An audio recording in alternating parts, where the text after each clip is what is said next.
welcome to show 24 of the Mises UK podcast with me here in Henley-on-Thames, Andy Duncan. Tonight I'm going to be speaking with our Caledonian man in Edinburgh, David Farrar, and he's the power behind the throne on the Freedom and Whisky blog site. We'll be talking about the current state of Scotland as regards socialism, ooh, boo, secession, and maybe even, if we get the chance at the end, we'll do a little bit on whisky production. Good evening, David. Hello, Andy. How are you? Fantastic. I've got a little bottle of Glenfiddich here, which I'm going to be opening later on, so I'll be doing even better later on. Good.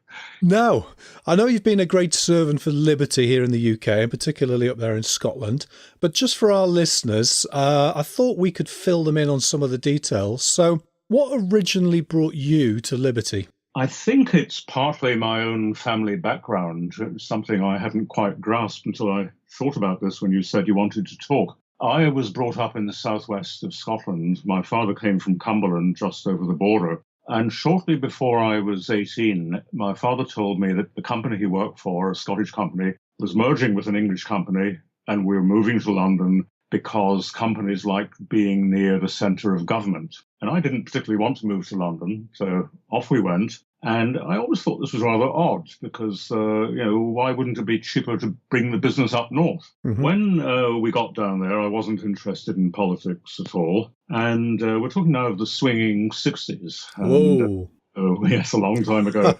And in those days, things were beginning to change culturally in Britain and across the West. You had the student riots in France. I was over there for a short period when that was going on. And I began to get interested in politics. And in the late 60s, I came across a book published by the IEA, the Institute of Economic Affairs. And that led to my discovering Ayn Rand. And that led to me hearing that there was a thing called the Libertarian Alliance. And I went along to one of their meetings, and that's how it all started. Was that with Sean? Was he going back then? No, this was before Sean. This was Chris Tame and Mark Brady, who were the two founders of the LA. This would be the beginning of maybe 71, 72, round about then. Yeah. And I remember asking Chris, I think I was member number 8, and I said, are there only 8 libertarians in the UK? And Chris said, well, I think, David, there are 2 more up in Manchester. Oh, those are the days. It hasn't really got much better since, has it? I mean, there's probably about 150 of us now. It's a terrible situation. So you ended up, you did work for the Libertarian Alliance. So what did you do eventually for Sean? Well, I was the treasurer of the LA, right, from more or less after I joined. And then Sean came on board and I continued as treasurer. And then eventually the LA became a limited company, so it became more formal. I was the company secretary because I qualified as a company secretary. I didn't go to university after school. Back in those days, few people did. I qualified as a company secretary and became company secretary and advertising in an advertising agency, and also was finance director. So that was a natural thing for me to do with the LA. Although later on, I did do a degree with the Open University and got a first in history. Oh, well done. And you're currently doing something for us. Can you tell us what that is? Well, I was asked by Keir when he took over, about a year ago, if I'd become the Scottish spokesman for the Mises UK, which is, of course, is taken over from the Libertarian Alliance. So I agreed to that. And as a result of that, I was asked to give a talk at Glasgow University back in January to a group of students about libertarianism and the Austrian school. And something I'd never done before, but actually I thoroughly enjoyed the whole experience. Yeah, I saw the agenda for that, and it looked like you covered everything that would take me about 24 hours to cover. So, speaking of Scotland there, on to business. Now, a lot of us Austrians see secession as the magic bullet to get us out of the kind of globalist mess of the world socialist state, which the elite, the tax-eating elite, are trying to build for us. And although Scotland did fail to secede in 2014, they did get 45% of the vote. We were maybe hoping they might get to 51, like the Brexit vote got to. Now, I think in 2012, the Labour Party got wiped out in Scotland and almost completely replaced by the SNP. So I was really hoping that the secession vote would succeed. Why did the SNP, the Scottish Nationalist Party, why did their secession vote in 2014 fail? I think there are various reasons. First of all, it's interesting to note that the majority of people who were actually born in Scotland did vote for independence. And back in the day, in 2014, I was working part-time for a company. The English people in the organisation voted no, and 3 of the 4 Scots voted yes. The other one didn't say. And I think that English people, quite understandably, were a bit nervous about suddenly becoming foreigners in Edinburgh, where they had made their homes. As far as Scots who voted no, the majority of people who voted no, I think, are people rather like myself, and middle-class professionals who thought that the SNP hadn't put forward a sound economic rationale for what they would do after independence. And that is correct. They did fail in that respect. Now, we've had the SNP have been trying to fight for this ever since. I hear that they're trying to plan for a vote in 2021. So in the famous words of Robert the Bruce, do you think they'll be able to try again to get this second referendum? They have a real problem here because apparently a third of the people who voted yes in 2014 voted for Brexit in 2016, including myself. And so what they're saying is, let's vote for independence, then we can stay in the EU, because in Scotland more people voted remain than leave. But nevertheless, a third of the SNP's own supporters did vote to get out of the EU. And so it's not at all clear that they would do even as well as last time if there were another referendum, unless the Brexit thing is completely screwed up, which of course is always possible. Can you help me out here? I don't understand this. What is the point of getting out of the UK and then immediately joining an even bigger organisation? So you gain your independence on, say, day 1, and then you immediately subsume your independence on day 2 and join the EU. What is the thinking there of the SNP? Well, as I say, now with the Brexit thing, it makes the whole thing rather different. But if you go back to 2014, before the Brexit referendum, it all comes down to identity. The simple fact is, and I know that a lot of English people don't really get this, almost everyone in Scotland thinks that Scotland is a nation and not simply the equivalent of a county in England. And the UK is a very centralised state, more so even than places like France and Italy. And people thought that if Scotland became independent, it would still be in the EU. The rest of the UK would be in the EU. And the relationship between England and Scotland would be like the relationship between Germany and Austria. In other words, same language, same standard of living, trade backwards and forwards, but with a different flag on the town hall. And that's very important to a lot of people up here. Do you think the SNP then, I mean, one of the reasons that I believe in secession at all levels is to get away from this move towards the world socialist state. Do you think the SNP can be persuaded to drop this umbilical cord attachment to the EU and just go for Scottish independence? Well, that probably depends on what happens with Brexit itself. As I say, there is a large body of SNP activists, or maybe a third of them, who are against the EU. But I think we'll have to see what happens with Brexit itself. Personally, I think the EU will collapse eventually. That would certainly give people cause for thought up here.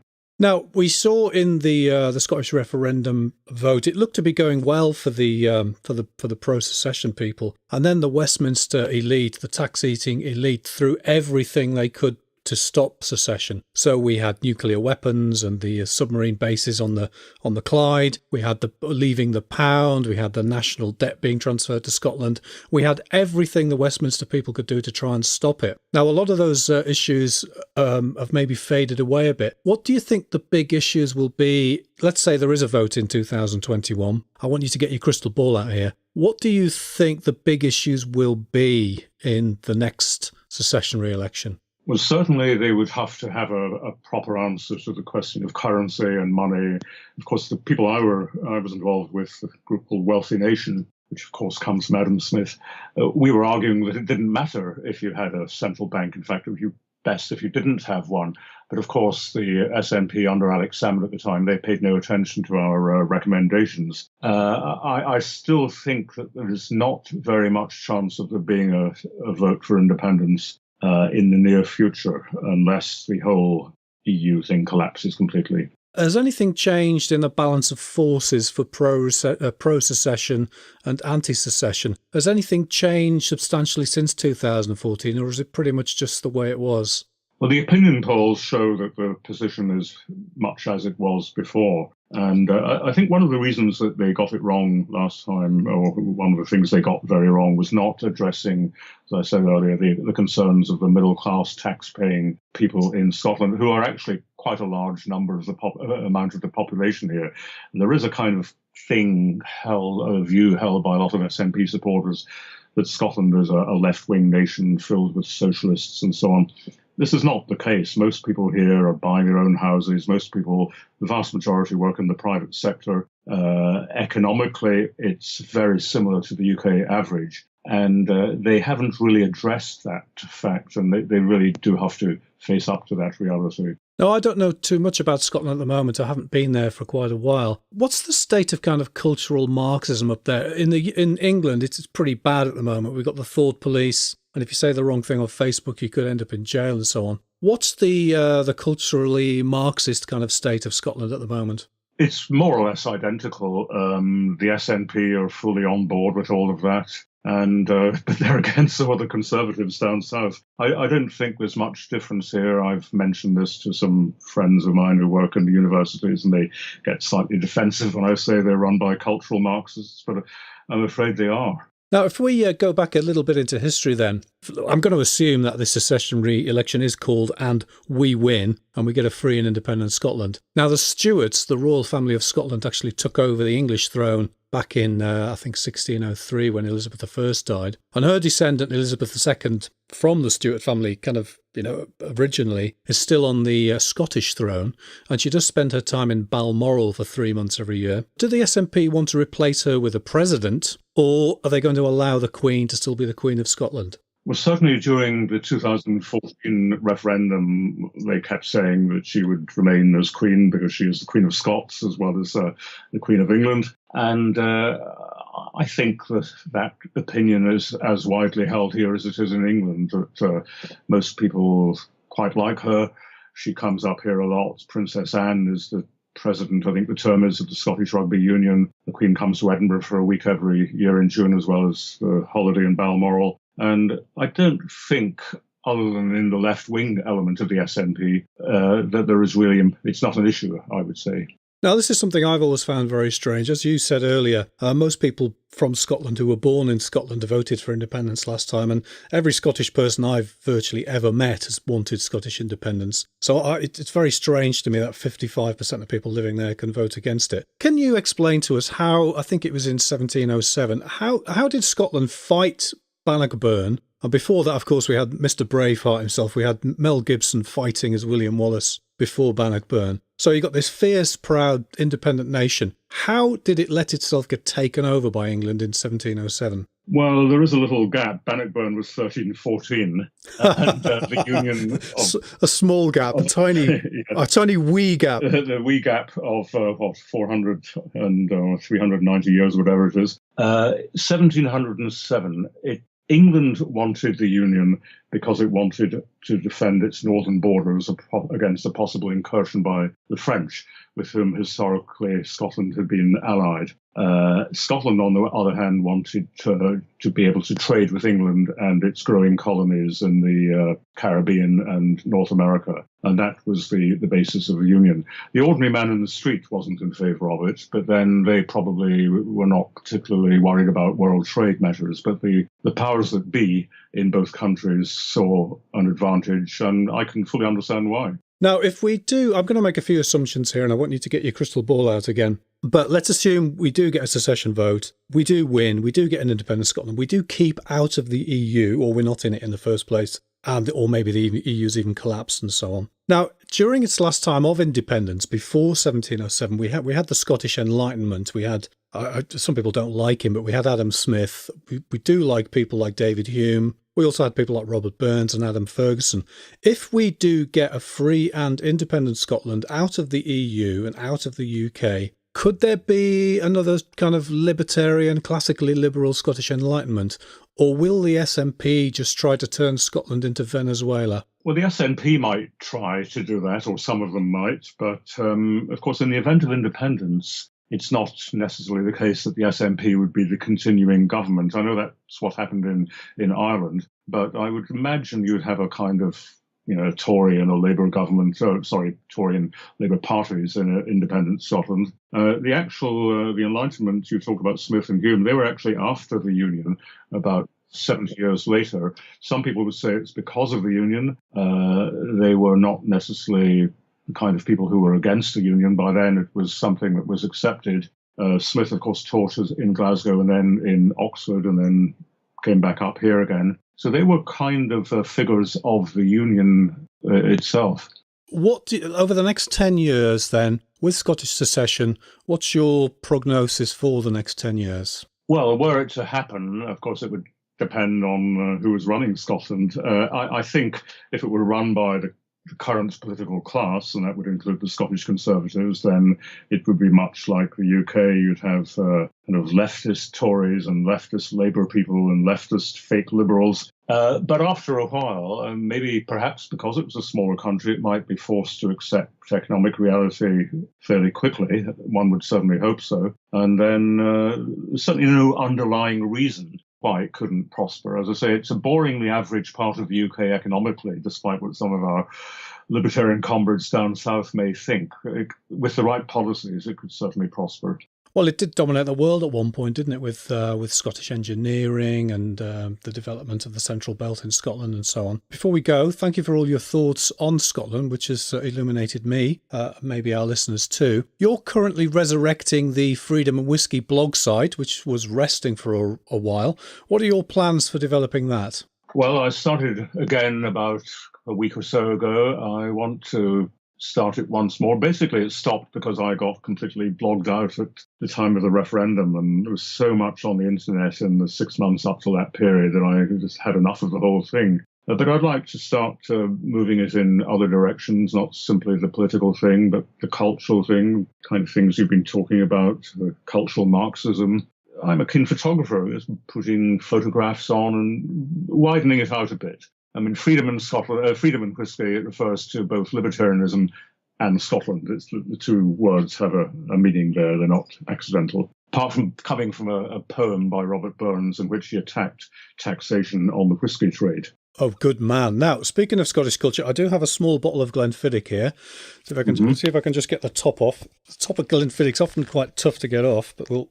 I think that was Margaret Thatcher's favourite beverage. Oh, good for her. There's something good about her then. Let's try... Oh, there we go. Got it off. Now I'm just going to pour a glass.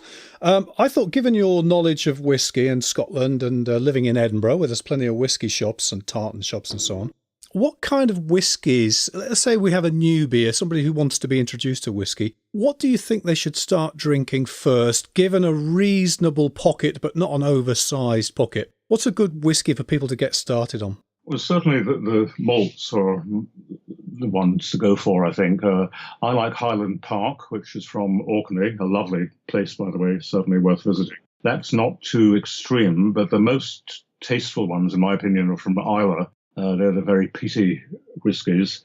And I remember my wife and I were in a restaurant in Islay some years ago, and they brought the menu, and it had something like 3 pages for the food and like 400 pages for whiskey. The Islay ones are an acquired taste, but certainly worth trying. And a friend of mine in Austria, she likes Macallan whiskey. What do you think of Macallan whiskey? Yes, well, that's another Speyside one, like Glenfiddich, and that's a nice one as well. I would approve of that one, certainly. We were up there 2 or 3 years ago on Speyside, and it's a beautiful part of the world. At every road corner, there's one of these little signs to a well-known distillery. Perfect. If I ever lived in Scotland, I'd have to live there. So anyway, David, thank you very much for your time tonight. It's been great speaking with you. Are you coming down to England for any Mises UK events soon? Well, I'm not sure if you have any up and coming, but we do get down there once or twice a year. It's just over 4 hours from here. The station's only 5 minutes walk away, so it's easy to get there. Lots of aeroplanes up and down every day as well. A lot of people commute up and down regularly. Yeah, I was doing that for a while to Glasgow and Edinburgh for a while, and it's quicker getting to Edinburgh sometimes than it was getting back to Henley. Anyway, thank you very much for your time tonight, David Farrar. Okay, thank you, Andy. Good to talk to you. We hope you enjoyed tonight's show with our man in Scotland, David Farrar. If you'd like to help us out on the Mises UK podcast, please add the links to this programme if you liked it and any other programmes you liked onto your favourite social media sites. And also if you could write us a 5-star review on Apple Podcasts, that really helps bring up our visibility. We'll be back very soon with some other great guests from the world of Austrian economics. Until then, while I sip my Glenfiddich whiskey, please enjoy your property and freedom responsibly.